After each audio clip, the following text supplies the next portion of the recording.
the name Halloween itself speaks to the Christian origin of our modern holiday.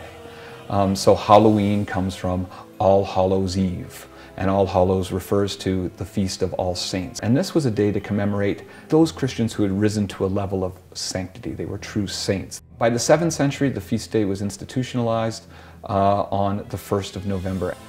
It would take another couple of centuries before a new feast day was instituted, not to recognize the very special dead, those saints, but to recognize all of the Christian dead, and this is the Feast of All Souls. So there's a sense then that in late October and early November, the dead are afoot, the dead are around, and your obligation towards the dead is much more acute than any other time of the year. But this doesn't explain exactly why this would manifest itself in modern terms as Halloween.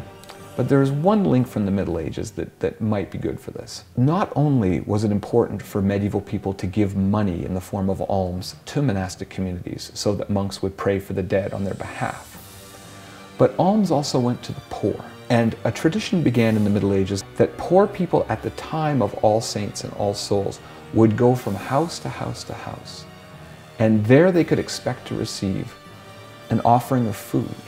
And this was called souling. The giving of the food was an act of almsgiving that helped the giver, and the eating of the food was also an act that helped the dead souls. Some historians like to see the origins of trick-or-treating as this very act of moving from residence to residence and obtaining something.